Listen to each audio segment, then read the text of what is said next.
menerima pelajaran. Speakingnya apa? Tepuk selamat pagi, selamat siang, dan selamat malam. Bagaimana aturannya? Ketika Bu Nana bilang selamat pagi, tepuk 1 kali. Jika Bu Nana bilang selamat siang, tepuk 2 kali. Jika Bu Nana bilang selamat malam, tepuk setengah. Jadi nggak ada suaranya. Bisa dipahami? Bisa.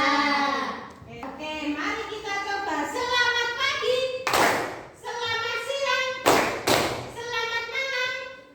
Oke, semuanya benar. Mari kita coba kedua kali. Apakah masih fokus? Oke, selamat pagi, selamat siang, selamat malam.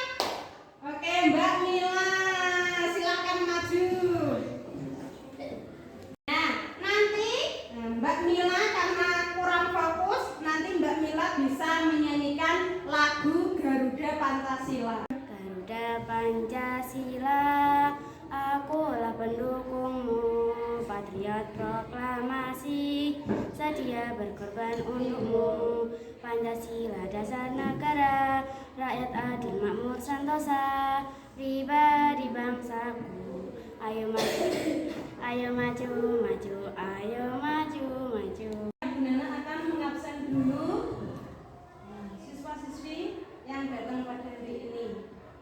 Adenia Salsabila, Alimah Nurul Aini, Atika Balkis Aziza, Audrey Erlita Putri, Cinta Adiantari, Devina, Dia Ayu Hastari. Oke. Mulai pelajaran, apakah ada yang masih ingat pelajaran kemarin? Ada yang masih ingat? Oke, silakan Mbak Audrey.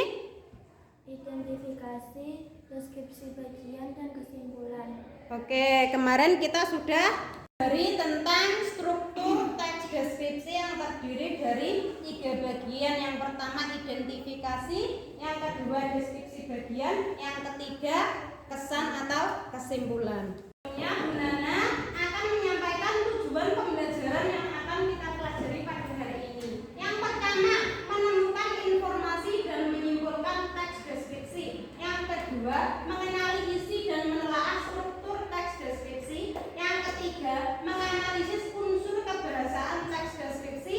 Dan yang terakhir, menyajikan data, gagasan, dan kesan dalam bentuk teks deskripsi. Oke, sebelum memasuki pelajaran, apakah ada yang sudah punya bayangan? Salah satu unsur kebahasaan yang ada dalam teks deskripsi yang bisa? Oke, silakan Mbak Safa. Menggunakan kalimat perincian. Oke, benar sekali. Kehidupan sehari-hari kita bisa menemukan unsur teks deskripsi. Di mana saja kita bisa menemukan teks deskripsi? Bisa di majalah, di koran, atau ketika kalian bermain HP, kalian bisa nonton dari vlog-vlog para influencer, misalnya para YouTuber. Kita mulai materi pada hari ini. Yang pertama, kita akan membahas ciri umum teks deskripsi. Apa itu ciri-ciri teks deskripsi? Di antaranya menggambarkan objek secara rinci.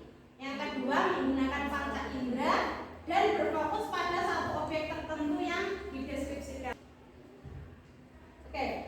Selanjutnya, unsur kebahasaan kata sifat. Kata sifat digunakan untuk menggambarkan keadaan ciri objek, misalnya indah, wangi, lembut, yang membantu pembaca membayangkan objek yang lebih jelas. Karena kita sudah membahas materi tadi mengenai unsur kebahasaan teks deskripsi, Bu Nana akan menerapkan ini. Bu Nana punya game Snowball. Nanti yang bisa menjawab pertanyaan dari Bu Nana akan mendapatkan poin. Bisa dipahami? Pertanyaan yang pertama, apa itu kata konkret? Siapa ya? Silakan Mbak Laras dijawab. Kata yang acuannya mudah diserap panca indera. Oke, betul sekali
yang ingin menyampaikan kesimpulan? Silakan Mbak Dea. Unsur-unsur bahasa dalam teks deskripsi. A. Menggunakan kalimat perincian. B. Menggunakan kata kontras. C. Menggunakan majas personifikasi. D. Menggunakan kata rujukan. E. Menggunakan konjungsi dan tetapi, sehingga konjungsi atau kata penghubung adalah kata tutur yang dihubungkan antar klausa, antar kalimat dan antar paragraf. F. Menggunakan kata perhubungan. Oke, kita beri tepuk tangan untuk Mbak Dea.